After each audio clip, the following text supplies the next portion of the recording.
Hey there, welcome to SharkCast Pod, a podcast dedicated to the greatest sporting club in the history of the world, the mighty Cronulla Sharks. My name is Sam Shinazi, an OG from 2015, I believe now, Josh. Spoiler, on the other end, Mr. Joshua Bolling. How you going, my friend? Hi, Sam. How are you, mate? Good to be back. It's been a while. Yeah, you haven't been on for a little while. Thought I'd better get you back in the rotation. You got to claim your superannuation yearly. So this show is brought to you by Dyson Logistics, the Royal Motor Yacht Club in Port Hacking, and Jason Hawes at Cripps and Cripps Real Estate. We're here to have a bit of a chat. I want to get Josh's opinion on a few things that happened throughout the year. And this will probably be one of the last episodes we do where we focus on the season that was 2022. It doesn't mean we won't keep speaking about it, but this is just a series of podcast episodes where we've gotten regulars to talk about the year and the ending and that kind of thing. And we hope you've enjoyed the chat. So I know you're going to enjoy this chat with Josh. Now, Josh, we haven't spoken much since the end of the world, which was the final series of 2022. I want to get your opinion first on where it went wrong for Cronulla, specifically, obviously, in the finals series. I think in the fullness of time, it's come about. I think we were pretty knackered by the end of the season. I think that it was a long, draining season with so many highs. And I think we inevitably just came up against opposition that we probably weren't good enough to beat. Maybe at the time I didn't maybe think that, but being able to stew on it for a couple of months now, I think it's been easy to digest. Obviously, that Cowboys game was really tough to take and was there for the taking, but we didn't do it. And I think that, in hindsight, the season was over after we lost that game. But I don't think that too much didn't go wrong, really. I think we were just outplayed. I think we're obviously ball handling, which has been an issue all year and has continued to be an issue, hampered our end of season. But yeah, sometimes you're just not good enough on the day. I think that was the case. So going forward a year to 2023 final series, you're not going to be worried at all about any kind of hangover from this year's final series? Well, that's the thing. It's either going to be a problem next year or we're going to learn from it. And we won't be able to see that until we're there again next year. But you like to think this is still a relatively young side. So I think this experience and, the pain is invaluable for these guys. Like how many of these guys have played finals games? Maybe one game for most of these guys. Yeah.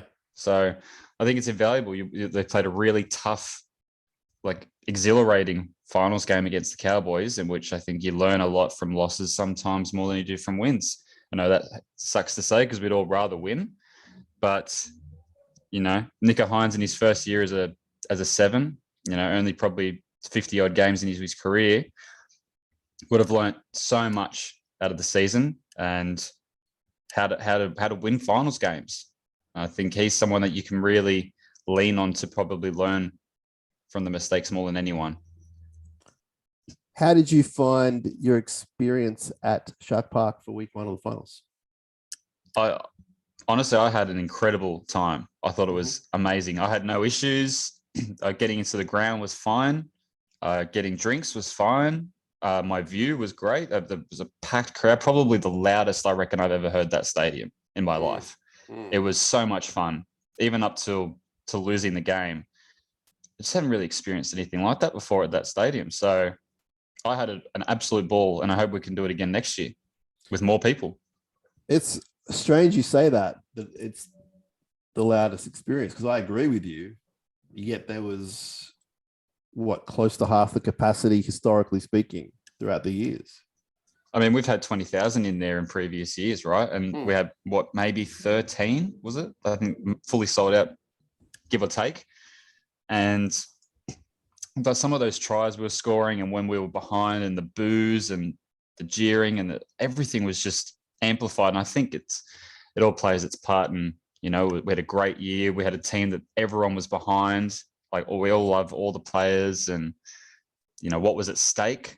And then even, the little stories like having Chad come back and Val come back. And I think it all was just a perfect recipe for such an experience. And, we don't often get chances to go straight to prelims. So, and I think we cherish that as a fan base. 12,447 were in attendance. You would have been excused if you thought it was 20. Like, honestly, I agree. feel sorry for any Sharks fans that didn't get to attend. It was just, I'll never forget that experience. Do you think if we win that game, we win the prelim? We would have versed Parramatta? Probably. Yes. Yes, I do. We don't win the comp, but you give yourself a chance. That's all. I would have been, if we got beat 50-0 in that grand final, at least you were there on the day and gave yourself a shot. And I think Parramatta would have been tough. They're playing some really good footy, but we would have had that week's rest is just so crucial. We'd have been able to give Dale a rest. Maybe there was rumors that Sione Katoa could have potentially played that prelim. I don't know if that was true. Like, There's Talakai was busted, A lot of what ifs about this finals series just gone, Josh. Like, what if we score that try on half time in the corner? Yeah. What if the referee doesn't give that last challenge? Prove that the video, you know what I mean? There's so many what ifs. What if the 50-50 call of the sin bin? It just and that's kind of what's hanging on with me and why we're still doing a few episodes about the season and the final series, because I want everyone's opinion on it. And what did you make of the defense? I know the defense was down for both those two games. Second game, we can kind of agree that we just weren't up for it. But what happened in the game against the Cowboys? I wish I knew. I'd probably be coaching the Sharks if I knew, but it was horrendous, to be honest with you. And I can't believe we saved our worst, probably 2 performances of the year for the 2 most important games of the year. I mean, just for that first game, there's no real excuse because that back line is what we'd had all year defensively. That Tom Dearden tried through the middle really is really frustrating. And I know we'll probably get on to Will Kennedy at some point, but just some of his efforts at the back were really disappointing. And those things need to be fixed for me, or his spot is well and truly on the line.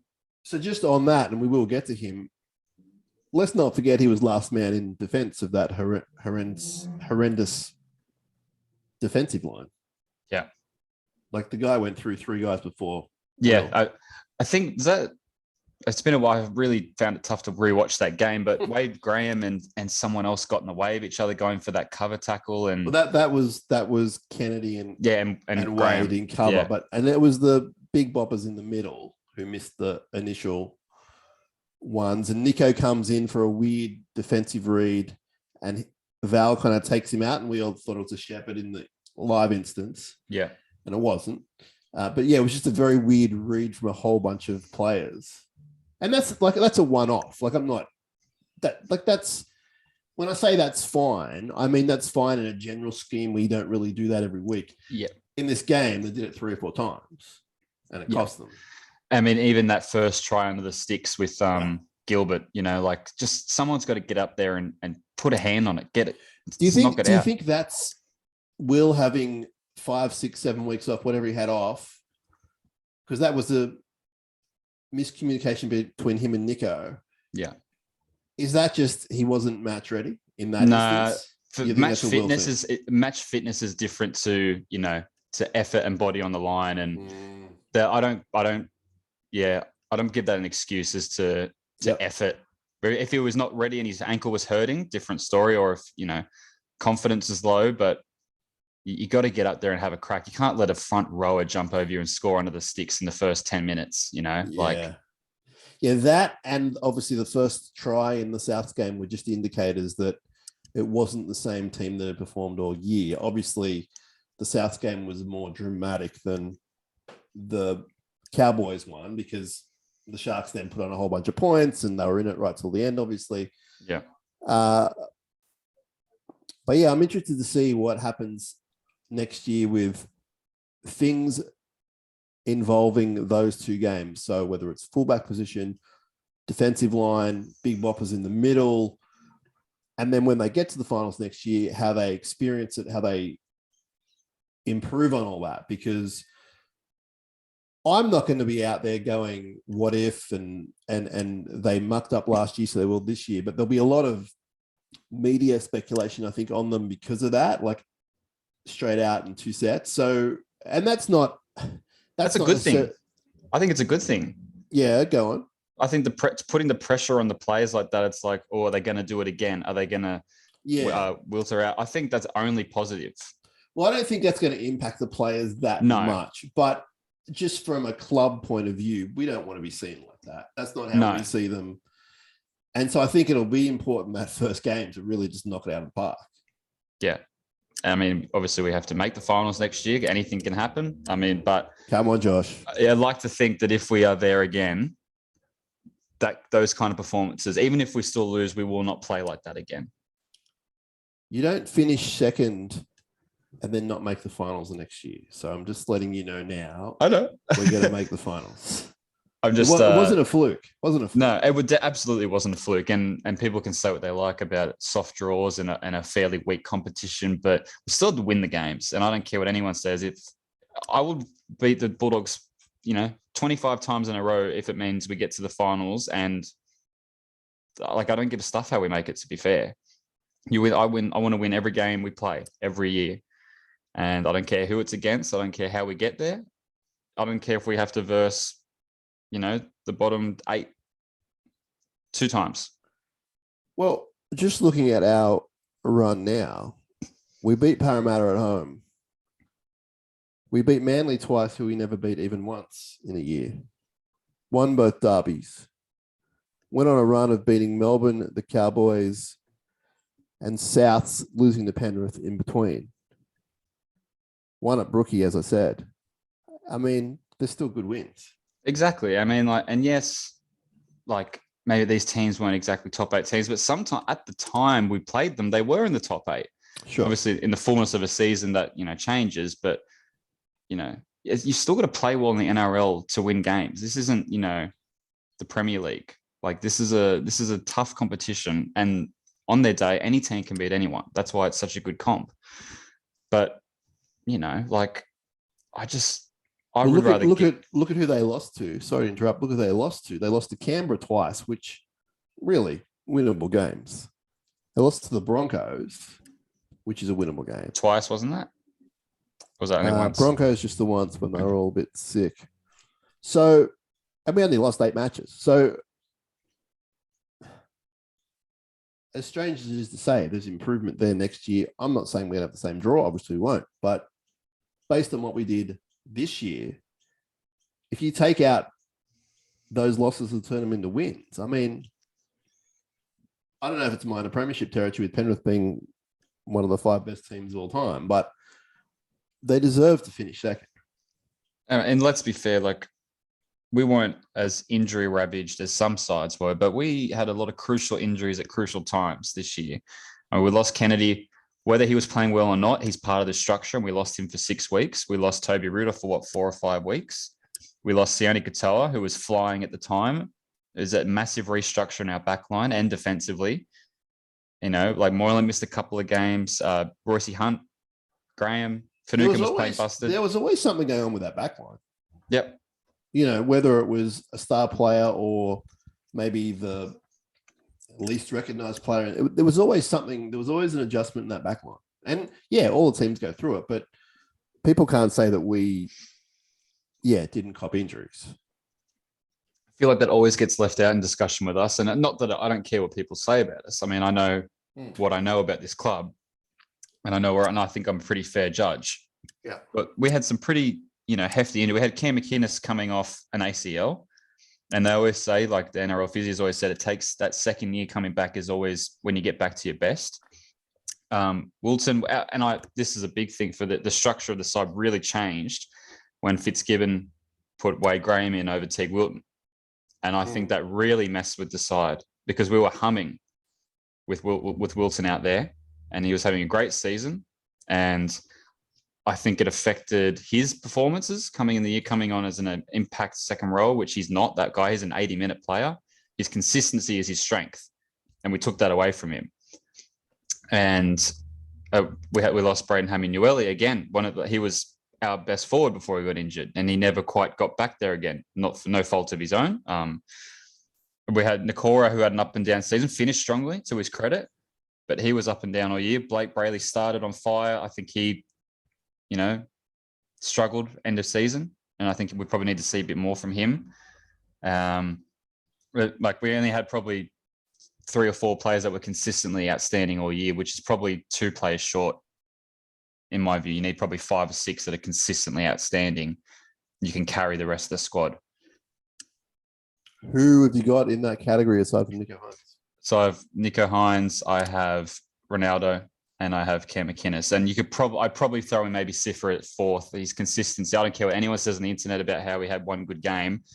It was unbelievable this year. And I think that game was detrimental probably to his overall look and other fans, because he's pumping out 180 meters a game, 1 billion tackle busts, still had 6-7 tries, and it's about the same tries. I thought he was outstanding and consistent.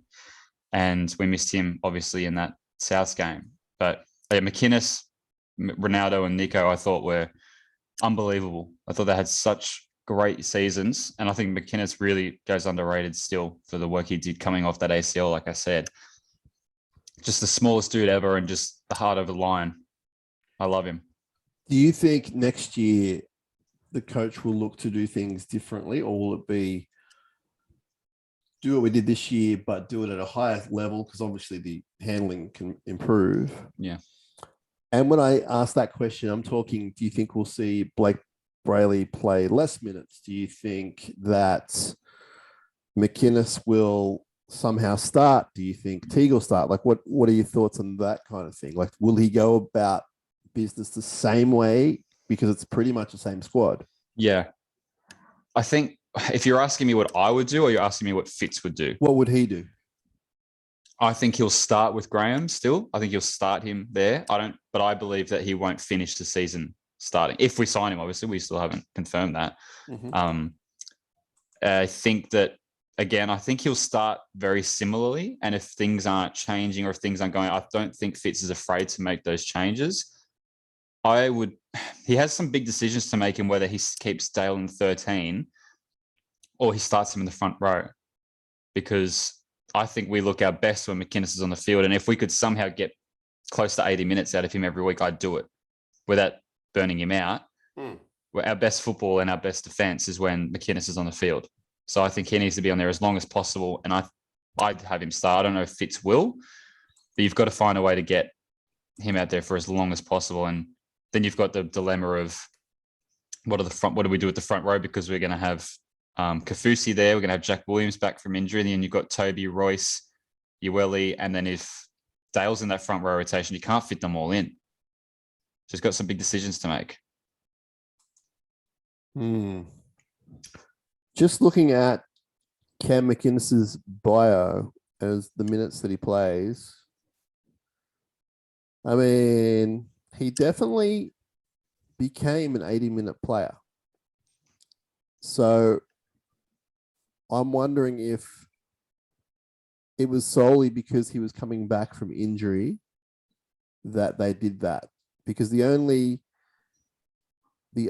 game he played 80 minutes for was against Melbourne. On the edge.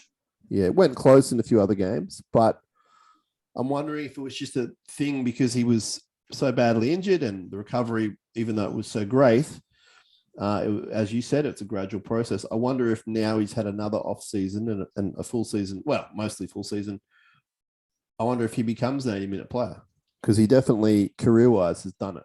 Yes. I mean, I think also it's a part of Fitz probably protecting Cam from himself, because the guy he'll make 60, 70 tackles every week if you don't take him off. Yeah. Because he will just run at everything. And I mean, I say that I want him to play 80 minutes, but we don't want to kill the guy as well. So we do need to be protected. And the fact that we've got the guys to cover him, we've got a pretty good next year. I think we're going to be in a lot better position with Jack Williams and Kafusi back.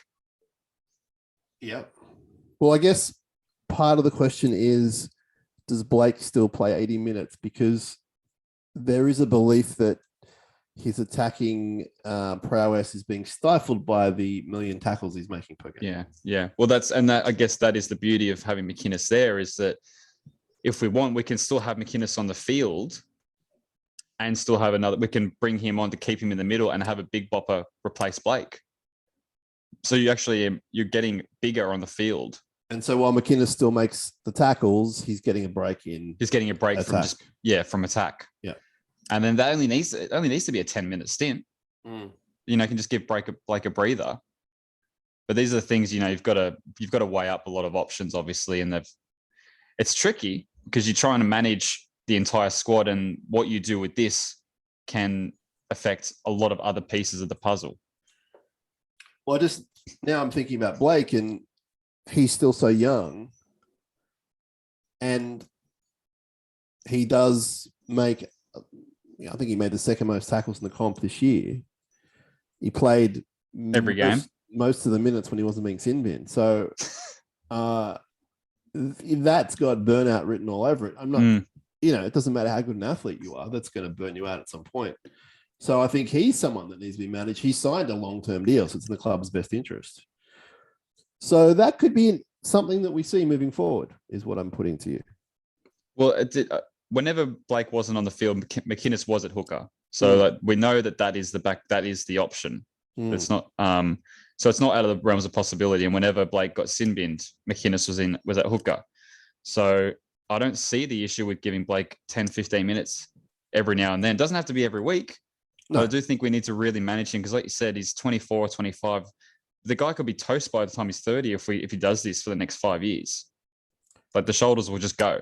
Yeah. Well, it could be anything. I mean, we're not wishing anything upon the kid, of course not. It could be.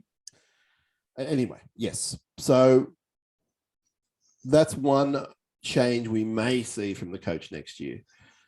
The front row rotation and squad members is going to be interesting. We've got Kafusi coming in. I'm pretty sure he'll be in the 17. Yeah, he'll definitely be in the 17. So someone's going to make room there. I mean, Fafita's left.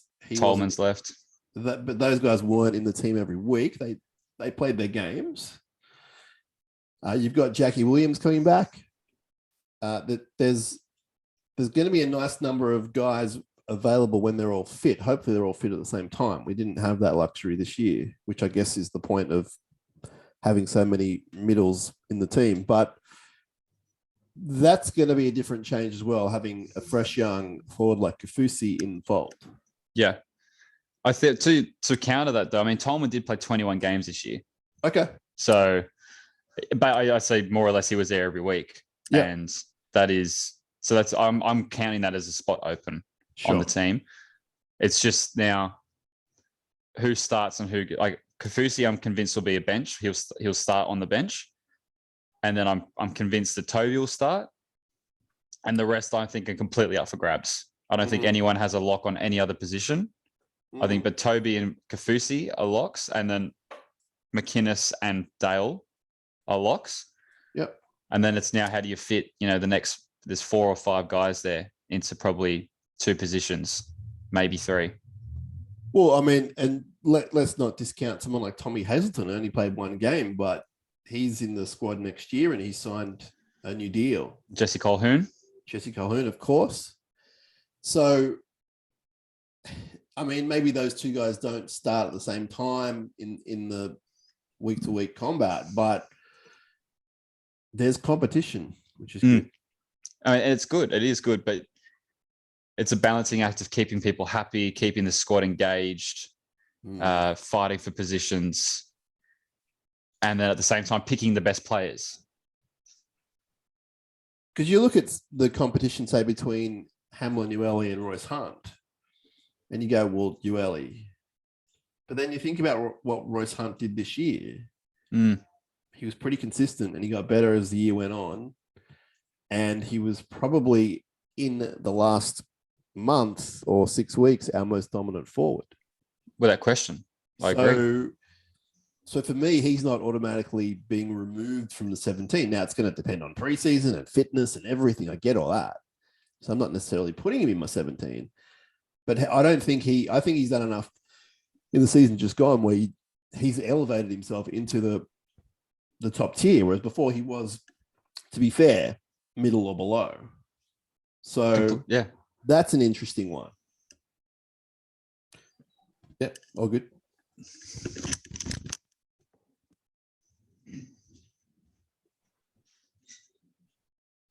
pause. So yeah, Josh, I think that is a battle that will be interesting to see throughout the preseason. And I mean, we said the same thing at the start of this year, that our forward pack was an embarrassment of riches. But it wasn't really the case because of injuries, because of suspensions, because of some form, I guess, particularly the aging guys. So it didn't really work out the way we sort of predicted it would. Whereas I think next year there is a lot more hope because of the youth. There is the Hazeltons, there's the Colquhouns, there's Kafusi. That's three guys who'll probably get a shot throughout the year. We have let go of Tolman and Fafita, with all respect.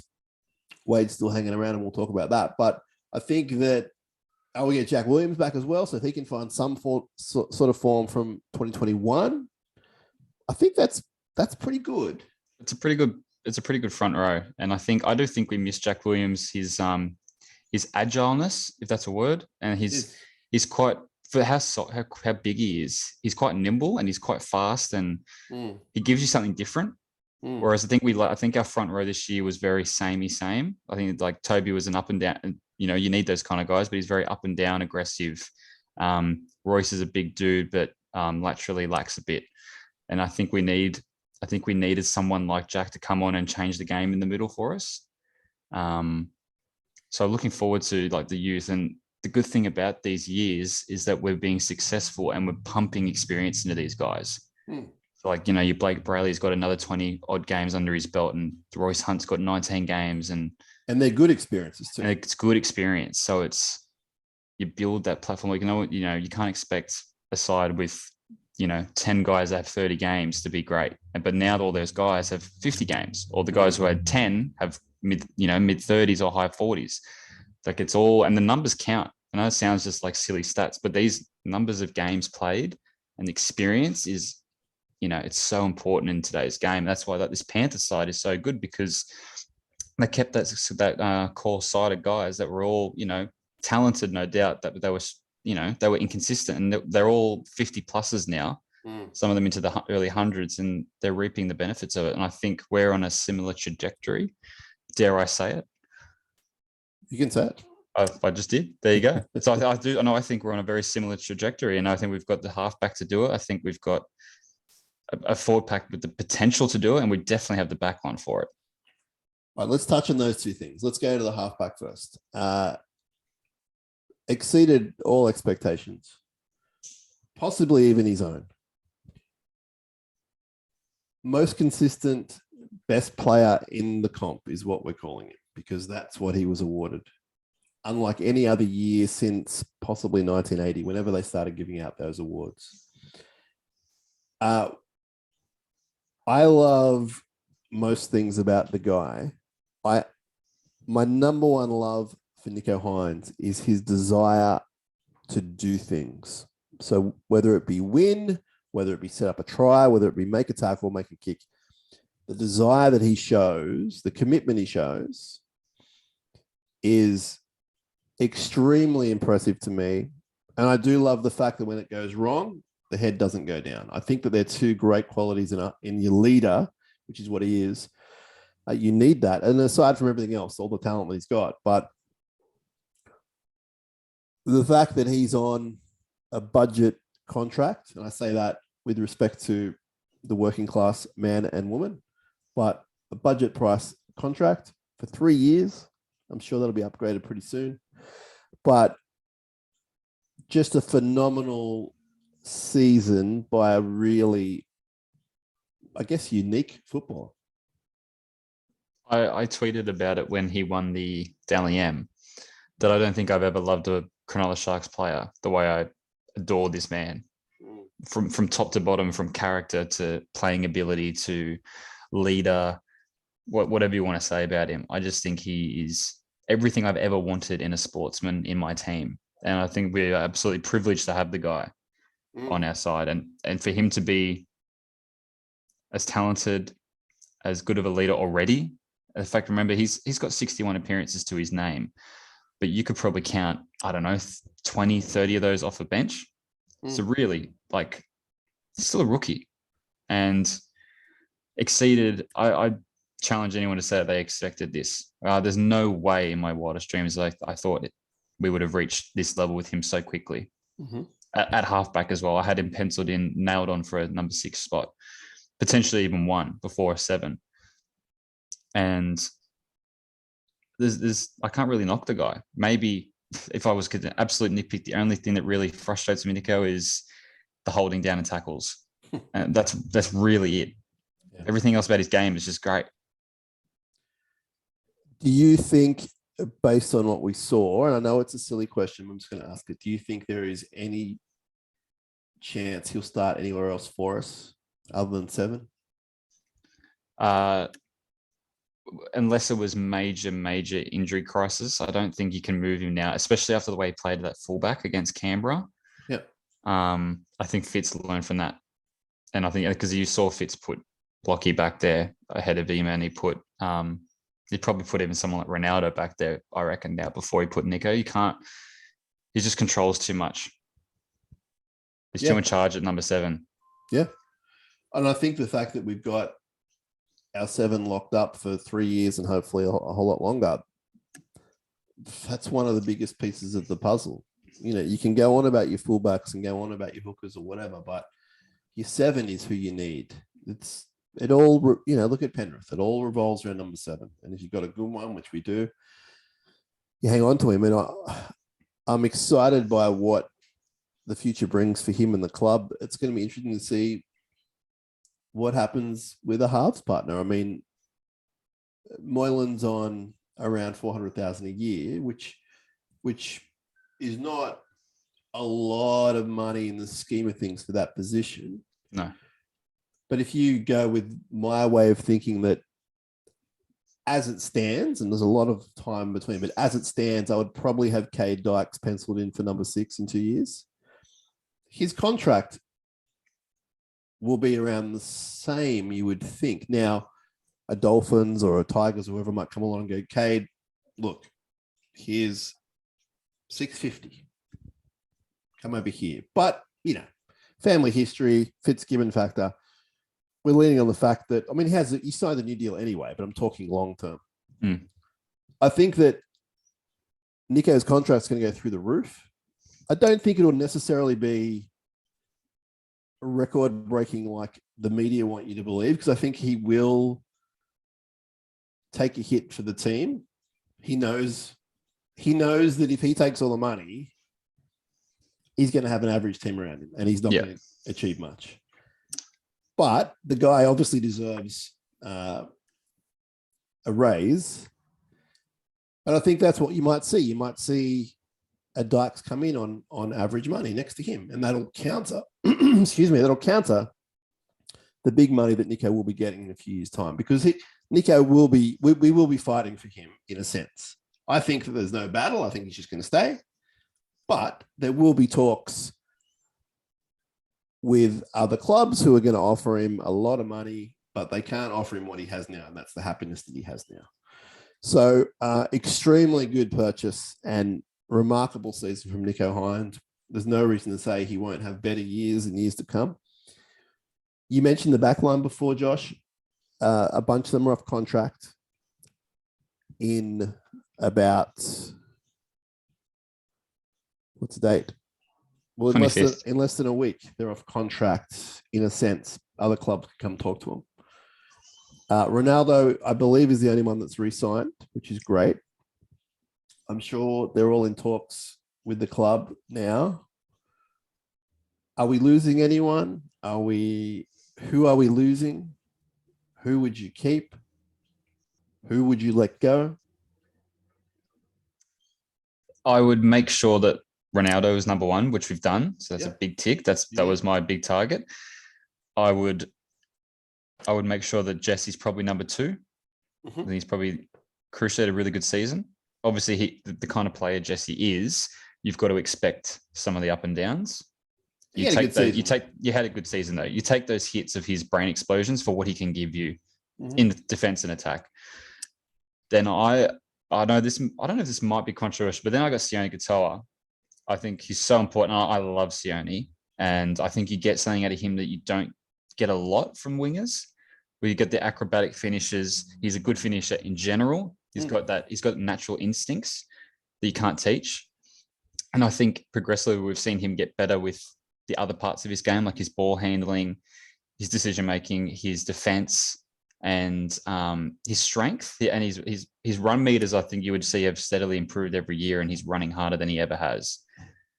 And I know there's some people out there that think that he's semi-replaceable. I don't agree. I would have him and Ronaldo as our winger pairing for the next couple of years easily. So that leaves Will Kennedy and Connor Tracy.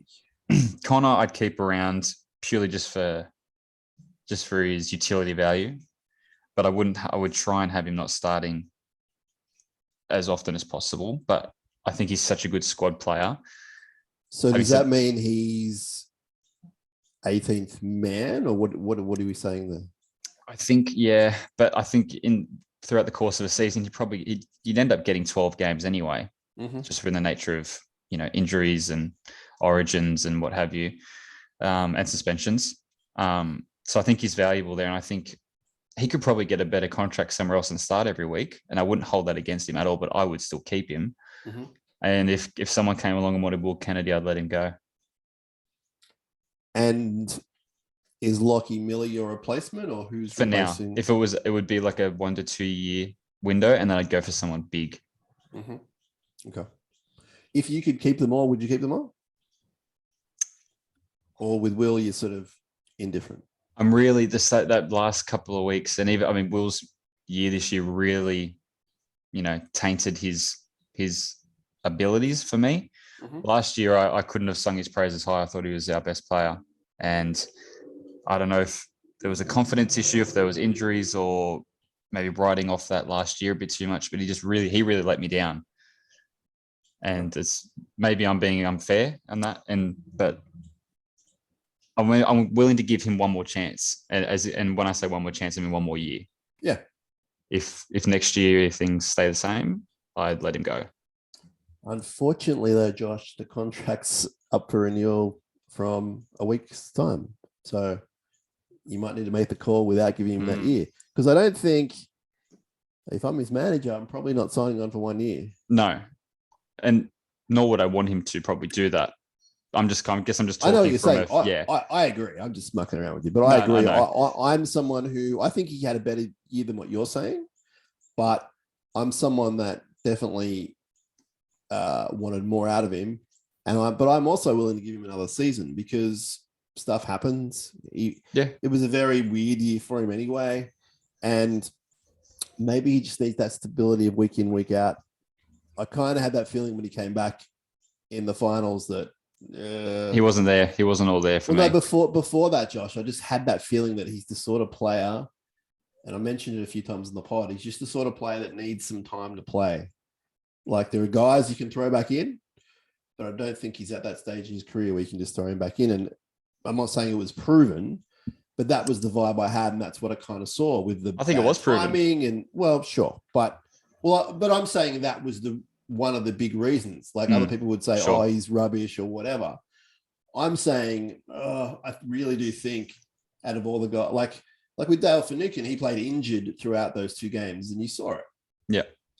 And that was unfortunate, but good on him for playing, and thanks for busting your rib, and you gave us everything you had. That's why you made some errors. Yeah. Because Will Kennedy, I can't guarantee you that's why he wasn't himself, or that's my issue, or his best self. So I can't guarantee you, but I think I'm of the belief that a large part, not all of it, but a large part of why he was so off was because he just wasn't ready to play, didn't have, as we said before, the match fitness, the little things, the little 1%ers, like he was out of sync. You saw it in the second game against South, and we had all that ball down our end, and he was one of the few guys who were just bad timing. And Will someone who his timing has to be perfect for him to be effective. Yes. And if he's off by, like you said, that 1%, that 2%, everything shuts down, basically. The play's gone. Yeah, because that's what he's there for. He's there to do that. Yeah. And it's fun. It's frustrating because if he had the year he had last year, this year with this team, Mm-hmm. we would have played the grand final easily. Yeah.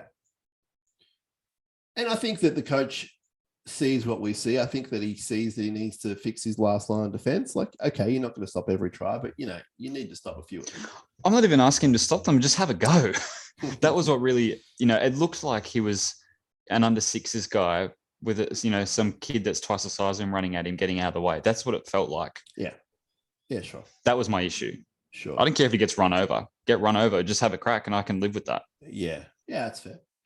So I want to see how the coach deals with things like that. I think that's pretty fascinating as well for us in the off season and moving into the season next year. That, you know, and we mentioned Jack Williams before. I want to see how Jack Williams is used because he only played a handful of games. Yeah. It was hard to get a grasp on what Fitzgibbon had done to his game. But if we see him play 20 games this year, I wonder as a, you know, well, he's a middle, but he can play edge as well. Like I wonder what Fitzgibbon, who was a fantastic edge player, I wonder what he's going to bring to that game. And I guess as well, having someone like a Jack gives you that ability to rest the Dale a little bit longer or give, you know, if the game's over, give Cam McInnes an extra 20 minutes if we don't need him. You only want those guys on, you know, when it matters in a way, like get the game won, then bring them off, or if we need to win late, get them on. Yeah, I think we saw enough this year to Dale that he's a guy, like we know all the good things he does and what he brings to the team, but I think you're spot on there. I think they should manage him, even though he's, you know, he's 1 year out of 4, so still a long way to go in the journey. I just think that given his age and given his injury history, I'd be resting him at all times I can. So if we're up by 13 with 10 to go, he's coming off. Yeah. If we're playing a team that's lost 15 in a row and conceding lots of points, he's not playing. Like, I just think that I hope that comes in. I hope that becomes a factor. And I know that he wouldn't want to do it. He loves playing, but you just got to be smart about these things. If we want him to play the full 4 years at his best, I really do think, I think you do. I think it starts now. It doesn't start in 2 years' time because he's still in great form. It's not like there's no like warning signs. It's more just I'd be looking ahead, given the way the game's going, particularly with concussions. And let's move on to someone who suffered some of those, unfortunately, throughout the last few years. That's Wade Graham. Hasn't yet signed. We have to believe that he will, right? I'd be shocked if he doesn't sign a 1 year extension. Yes. So that's also interesting, though, that other clubs, well, I guess technically other clubs can talk to him right now, can't they? I believe because he's completely off contract. Yeah. As of the 1st of November, I think he has no contract. And I'm guessing he wouldn't go somewhere else. I know Big Andy's open to that at his age and his part of the career. I don't think Wade would be doing that. Wade's an interesting topic. We've already talked a little bit about him. Are you open-minded enough to see? No, that's not a fair question. Are you willing to see how he goes in the trials and the off-season before making a decision on where he plays next year? Or are you just going, I've seen enough, he should be a middle reserve or at best?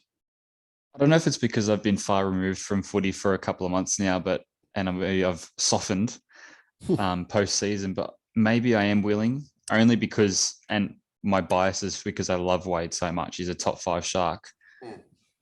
And I love having him around the club, and I think he's a great leader, but maybe it can't hurt to have him on a small contract if he's willing to take a 200 or less for 1 more year. Well, let's move past that. We're assuming he's going to do that.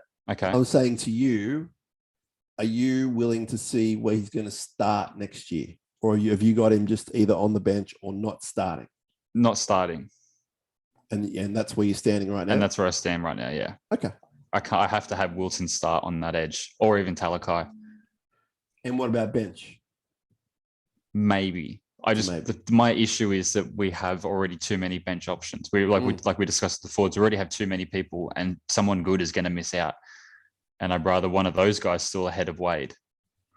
That's an interesting conversation, I'll tell you, because I mean, maybe that's why it's taking a while to nut out the contract. Maybe it's something like that. Hey, how do you think you'll use me next year? Well, to be honest, and then insert whatever the coach is going to say. I don't know The coach might say he's starting every game for all I know. But I think we've got a pretty smart coach, and I think the coach sees what we see, plus a lot more, of course. And I am not ruling out Wade Graham having an improved season next year. I think that when you play so well for so long, it's still in his body. It's just the body's a bit older and not doing the things it used to do. But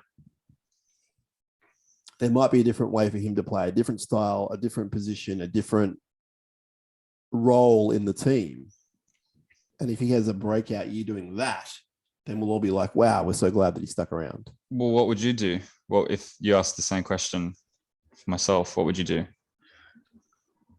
At this point in time, I would keep him on the books.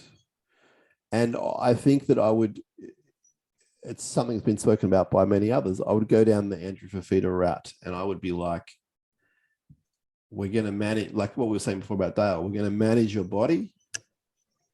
You're going to be playing a bunch of games.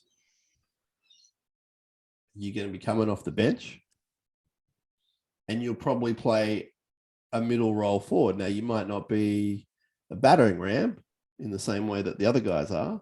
Maybe there'll be a bit more finesse, passing at the line. Sure. Maybe you'll be in a lock position, so to speak, and you'll be, because we saw some success when he was the between guy for the halves.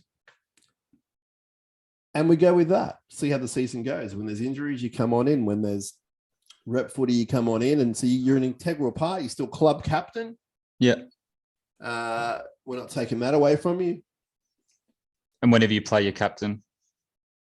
Yeah, whenever you play your captain. Well, sure. I guess you could see him as a potential, the Connor Tracy of the forwards, where you're not going to play every game, but due to, a season of rugby league, you'll probably play 10 games minimum anyway. And the other thing is, and we've spoken about it a little bit, I would definitely get him involved with coaching, and whether that's with NRLW or whether that's, I don't know if you can become involved with coaching the team you're playing in. Obviously, it's happened historically, but I don't know if you want to go down that path just now. That might get a bit weird, but maybe in RLW, you're the forwards coach or you're the assistant coach, and you could manage that throughout the season. Haven't seen the draw for next year, but I would struggle to think they're going to play 25 rounds of NRLW. So there'll be time to do it. And so you sort of, I don't want to use the word butter him up that way, but you entice him that way. And I think he does take the Fafita role where he's the team leader off the field. He's the one barking the orders. He's the enthusiastic guy. He's the rev up guy. I think that's how you get around keeping him for another year. Now, other people I know, critics who I respect, say, no, he should start every game. And I understand that point of view, but I'm with you. I think that it's time for a Wilton, for example, to just step on up and pass on the jumper. And there's a way to do it respectfully. And we saw with Fafita this year, he played an important role. Yeah. On the field, an important role. So I would go about it that way. I don't know. I've got no idea which way they're going. I've got no idea if he signs tomorrow and then he plays 24 games for us. If he's fit, that could be the way they go. And there could be a whole lot of frustrated fans going, give the young guy a go instead. Maybe there's in between though. The two major things are Wade's showed glimpses of the old Wade at times in the year. He had some games where you're like, oh, like if we got this every week, like he's back. And then he just wasn't consistent enough with it. The other thing is that I think Wilton has the potential to be a second rower for New South Wales, which is my next point. If he wasn't so good, or if we didn't have a replacement that's so good, sure, like start him until we figure it out. But we've got a guy there ready to go that we're stunting his development now to keep Wade around. And I know it's a respect thing, and we love Wade, but I don't want to stunt the growth of Wilton. And because he was having a blinding season when he was starting until Wade came back. And no one that I know, including you, and we're both pretty big fans of Teague, we're not suggesting that he's the future of rugby league. But all the signs indicate he could have a very long career, very successful career doing what he's doing. Absolutely. I mean, I do think his ceiling is definitely New South Wales. I think he can play for the state. Sure. I'm not disagreeing with that. I guess I'm saying he may not reach the heights that Wade Graham has reached, No. but not many will, to be fair. No, he's one of the greatest second rowers of our generation. Yeah. There's no doubting that. And I think that's where some critics in particular would say to you and I, they'd be like, you know what, boys on the podcast, look at what Wade's done. And while there's a breath in his body, you stick with that. Mm. And that's an argument which you and I would disagree with, but it's also an argument that you'd have to have. It's an argument that can be had. Absolutely. And the one thing that does give me hope is the way himself and Fitzgibbon said that he had an incredible preseason last year that was ruined by that injury in the trial that we were both at. Yeah. And that I don't take them as liars or that they, big that up at all. Like I fully believe that he was probably in the best fitness here. And you could see the disappointment whenever he speaks about it. He said he never felt better. And he said he felt fit, strong, fast. And that set his whole season back, months. So I'm hoping that maybe if we can do that again without the injury this time, maybe, I'm willing to give that chance potentially. I'm just finding it hard to balance my love for him and wanting to give him a chance and saying, let's just go 100% in on Teague. That's the battle I'm having with. And that's a battle that I have, for example, Josh, with the fullback position, where people just go, and I'm not saying you've necessarily said this, but where people say, just throw in Lockie Miller. Like I've got some really good friends and good judges of the game who say that to me. It's like, yes, I'm with you, but what have we seen? We've seen a couple of really great games at the top level. That's a big risk to go all in on a guy in that position. Now, Cade Dykes is a backup, sure, but he's even greener.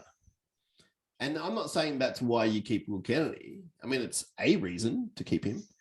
But I love Lockie Miller. I love what he brings. I think it's unique. I think that they could really do something with him if it all went to plan.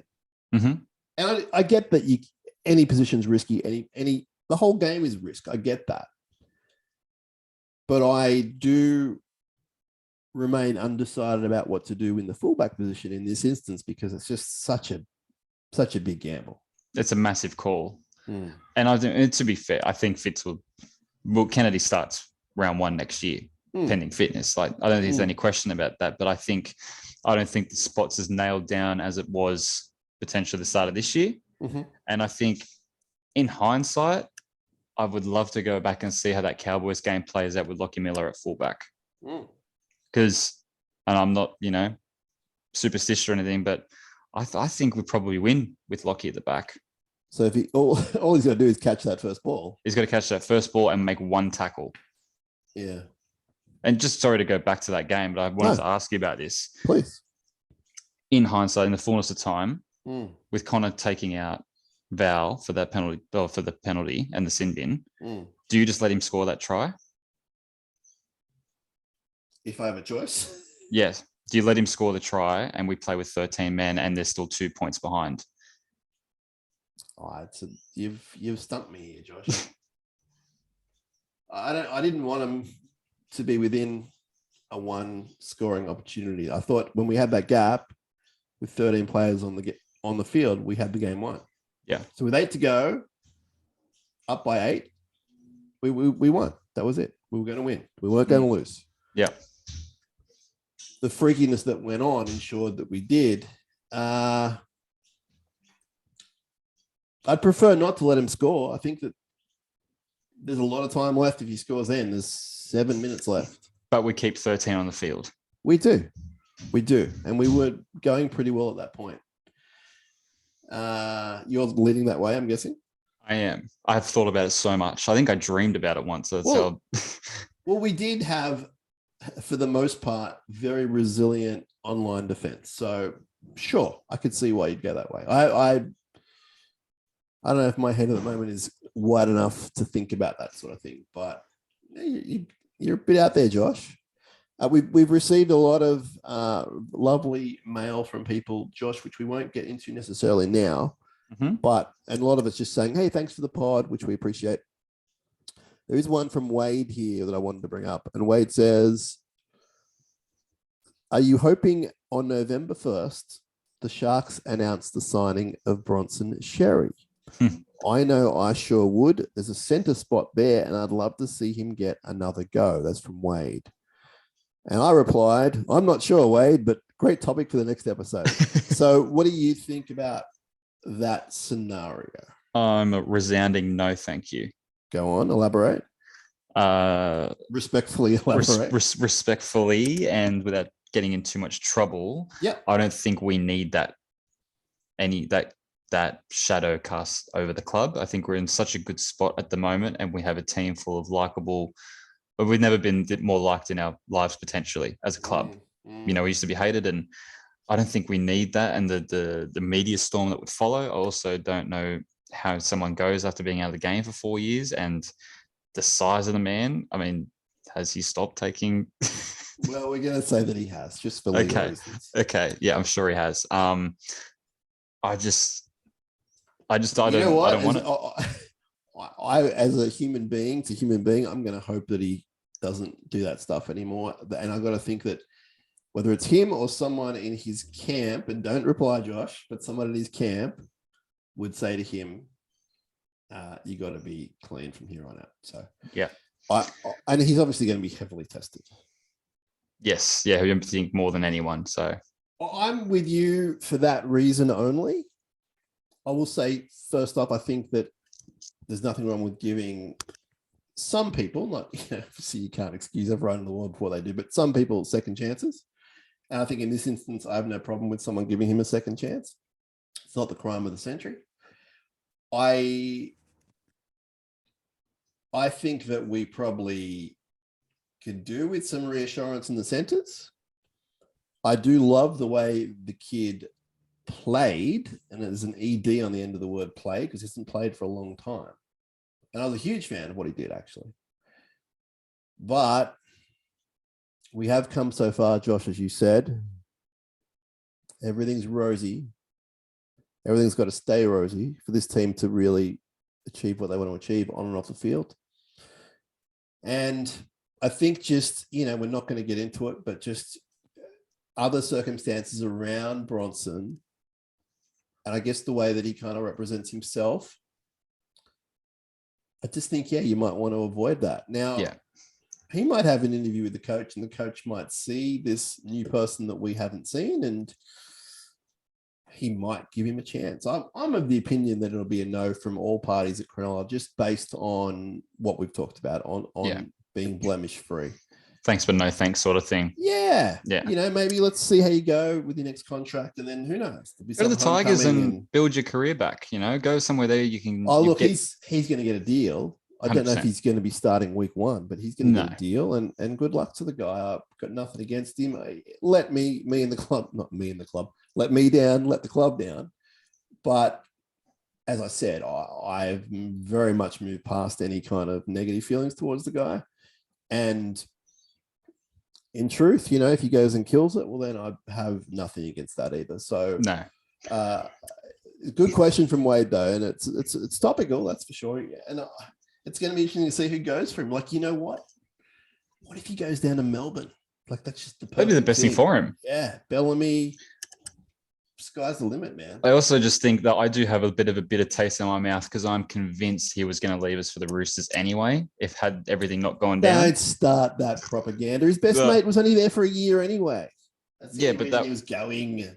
Yeah, but they didn't know that he was going to get sacked after a year. They had fully. I'm positive he was going, and so I'm holding that against him as well to back up my argument. You can't. That's impossible to prove. Although, hang on, where's Cole now? The Bulldogs. Oh, well, there's probably a left centre spot at the Dogs. Sherry to the Bulldogs. They could do worse. All right, interesting stuff. Now, what else am I clicking on here? What else have I got here? Andrew has said, some really nice praise here. Andrew said, the highlight of his year was on the Gold Coast, where his youngest daughter got to meet her heroes, the team, and especially Talakai and Big Andy.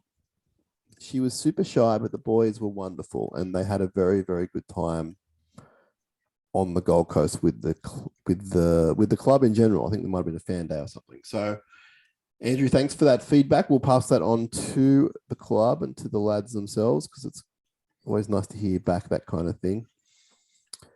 And we also have, just hang on with me, Josh. So Alan's written to us some very nice thoughts on the pod. And he says, and I think he might be watching a little bit of World Cup action. He says, what has Billy Magoulias done to the Sharks management to be constantly ignored? He had a great season with the Jets at lock. He's playing for his national Greek team, but nobody at the Sharks is interested in Billy anymore. So I think Alan's a Magoulias fan for starters, which is great. Billy Magoulias, Alan, I'm going to tell you, has had a lot of chances at Cronulla over the years. He came through the system. He's played some first grade. He's been in the top squad for, I would imagine, Josh, 2-3 seasons at least. Yeah, at least. And in NRL action, NRL specifically, he was average at best. Not shocking by any means. But the role that he played was not a role that really fit into what they were doing. He is in between the kind of 5/8 and lock second row build and skill wise and that kind of thing. He's got a ticker on him, but I think ultimately Billy's just one of those players that, we spoke about, Josh, how you said Katoa is not overly easily replaceable, and I agree with that. I think that Magoulias, with all respect, is a player that can kind of be easily replaced, and I think that's what they may have seen in him, a guy that ultimately they could move on and replace, which they have. So I don't know, Alan, how on the money you were there that he's constantly ignored for starters. But it's cool that you're supporting him. Very cool. Not sure where Josh has gone. I'm here. Oh, no worries. And Alan also says, I've noticed no podcast since October 12, but you indicated there'd be a whole bunch in a series.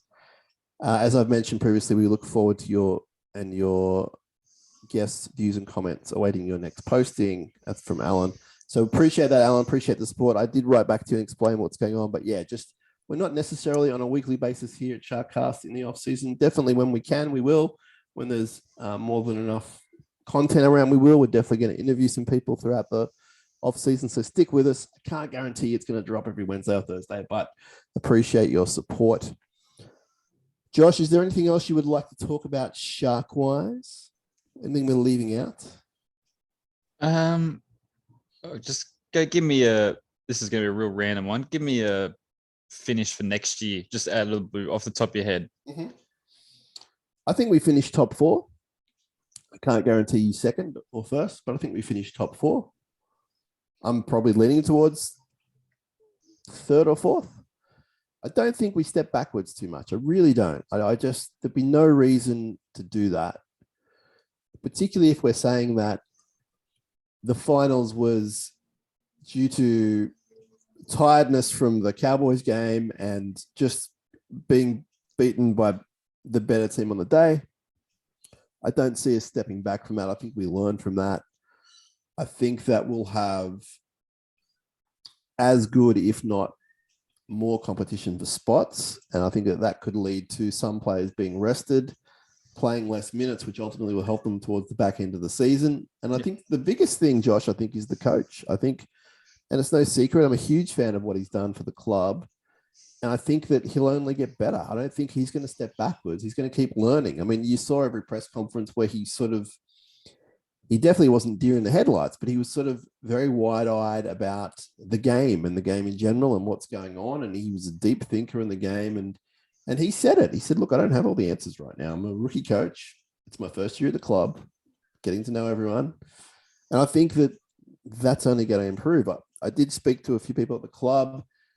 He hasn't had a mass amount of time off, the coach. He's definitely not working every day in the office, but he's still hanging around and still working out things. And I think from the moment full-time hit in that Souths game, he was just working on what's going to happen next year. And I just love his work ethic. I mean, Josh, the guy goes into jiu-jitsu battle on game day to experience what his players experience. How am I supposed to get over that? You don't. Like, you fall more in love. Like, oh, he should be watching more tape. No, I want him to go into jiu-jitsu and battle to get it out of his system. He's just a fascinating guy. We are trying to get him on the show. He's a bit not reluctant with us, but just in general, he's not a big media guy. But we're going to try and get him on and have a good chat to him. I'm not sure what we'll be allowed to ask or not ask. I imagine anything will be on the table. But I think, Josh, and you know, people write to us and they're questioning some of his decisions later in the year and everything, and that's totally cool. But me personally, I think he's a big reason why we'll be top 4 next year. What do you think? Very similar thoughts. I think we don't go back too far. I think there'll be a lot more pressure on the squad knowing that they're good enough now, which I think will make or break them. I think it's a good thing that they know that this is the expectation now of the fans and of yourselves and the coaching staff. And like you, I don't think we take a backward step from what we've done this year. And I think there'll be doubters out there saying that we might get a tougher draw and yada, yada. Bring it on. You know, and then what's the excuse going to be when we do it again? You know, I can't wait for next year, and I think we'll be better. I think that the squad will gel better. I think if we can have a really fresh, good off season and no injuries, and everyone comes in with the same attitude, and the coach has got a year under his belt, I see no reason why we shouldn't be as successful or thereabouts. I think we should be a top 4 squad again, and even just looking at because of the squads around us. I mean, Penrith are weaker. Parramatta are weaker. The Cowboys are probably the same for the most part. Melbourne are weaker. South, I think, will regress. And I don't see what we're saying the same. If not, we've gotten a tiny bit better. So I don't see any reason why we can't compete heavily again next year and maybe go further. And the biggest news of the week we haven't mentioned, but we'll talk about very briefly now, is that Mawini Hiroti has signed a 1-year extension. Oh, yes. Did you know he was 23 years old? 23? Well, all reports are, let me look up my official system. I don't know if I can trust Rob Willis on this.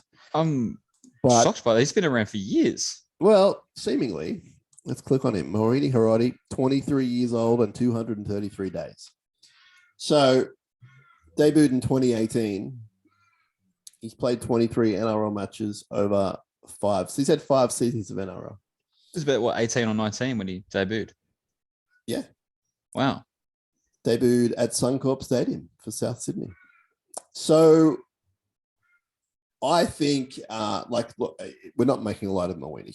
He's a loved part of the squad. They wouldn't re-sign him if they didn't like him as a human, for starters. They obviously believe that he has some talent there and a purpose, and we've seen him in the lower in New South Wales Cup go decent. He's had a really good year in New Cup from Newtown for all reports. Yeah. Now we're not suggesting he's going to be lighting it up in NRL anytime soon, but he has filled in from time to time, and the fact that he's 23 actually gives me a little bit more reason to keep him around, because I had him at like 28 or something. So definitely. I mean, you could do a lot worse than Hiroti for depth. If he's your second, third choice, maybe fourth, I think you're doing okay. Well, I'm not going to throw out big statements like that, Josh, but I'm happy that you do. But, and I said the same thing about Britton, Nakora. I'm not comparing the two, but I'm saying that the fact he's been in the system since the 2019 off season, This is his So that'll be his fourth year. season next year. So I like the stability there. I like that he likes the club. I like that he knows the system. He's a good fella off the field, and he's a depth signing. So he's obviously doing something right within the squad to get that, because while he's probably on one of the cheaper deals that you can get, it's still money in the cap. Yeah. And it's still an important position in the squad. So the coach has made that call. I believe in the coach, therefore I believe in the call. But we'll see what happens. But we did have to just mention that because we've left, the biggest news till the end. Mawini Hiroti signing on, 23 years old. I guess my point was there's time for him to grow and develop. Yes. Not suggesting that he'll become a regular first grader even, but at least he has time on his side. Yeah, and like I said, I think that if he's your guy that comes in when there's 2 injuries to your back line, maybe 3 back, I don't think that's terrible. He's not the worst player to ever play the game. He's not amazing. Don't get me wrong. I'm not here to go into bat for Hiroti. He's had some stinkers, to be honest. But there's for what he's going to be in the pipeline compared to other sides, he's a lot better. Remember, I know you do remember because it's hard to forget that horrendous local derby at Cogra where he I don't know what the sequence was. I think it was he dropped the ball from the scrum or something and gave them the shot at field goal. They didn't get it. But then he made like the 75-meter run to set up the field goal, something like that. Yeah. And it kind of explains, I think, him in a nutshell. Currently. Yeah. Currently. Got some ability, but has a real brain explosion in him as well. Did he kick the match-winning or the draw for the Jets this year at the end of the year to get them into some place? I believe so. That's cool. And he did have that game against the Dogs where he bombed about 8 tries. But yes. But he has scored some good tries as well. So, I mean, that's just the kind of guy he is. That's why he's not a consistent first grader. Yeah. If he's got to come in for a game, if Sione gets a head knock, in round 5 next year and he has to play 1 or 2 games, that's fine. It's all for stability. It's not going to rock the boat too much. I think it's classic Fitzgibbon is what it is. Yeah. Josh, last thing to mention is we have merchandise now. If you go to rugbyleaguemerch.com, you'll find some SharkCast material on there, some good products. We do ask you to check the fine print, check the delivery costs and all that kind of thing, because at the moment things are pretty crazy, but we've kept it as cheap as we can. And I have got an email just now from Scott at rugbyleaguemerch.com, and there are some changes coming up next season where we're going to get you some more merch and hopefully be a bit more homegrown with how it's done. A lot of it is done through just different systems, but Scott's got an independent business. He's supporting independent business. We get a kick out of it, so we can put it towards some of our costs and that kind of thing. And the main thing is you'll be repping clearly one of the best Sharks podcasts in the business. And we're biased enough to say that it's a very good looking logo, thanks to our friend Jards, and you'll have some nice looking products. So that's about the end of my spruik in this instance for that. But if you want to find some stuff, rugbyleaguemerch.com. We know it's not for everyone. We respect that. And we'll be back with some more podcasts throughout the coming weeks and months. Not sure when, but definitely soon. Josh, thanks so much for your time. This is not the last we'll be hearing from you this year, which is great news. And anything else to say to your plethora of fans? No, just thanks for giving the opportunity for the year again, Sam. I love coming on here and talking to yourself and all of our friends at SharkCast and interacting with all the fans, especially on Twitter. It's always fun. So I had a great year. Not sure about the Twitter stuff, but the podcast stuff is, no, hear me out, is therapy. It's our therapy. You and me, we have therapy when we hit record. So we do. And I'm not making light of anything. That's actually pretty close to the mark. It's therapy. So thanks everyone for being in touch and for listening, for subscribing. We do appreciate your support. We say it a lot, but we mean it every single time. We'll be back soon with another episode. Till then, take care and up Cronulla. Yeah, that's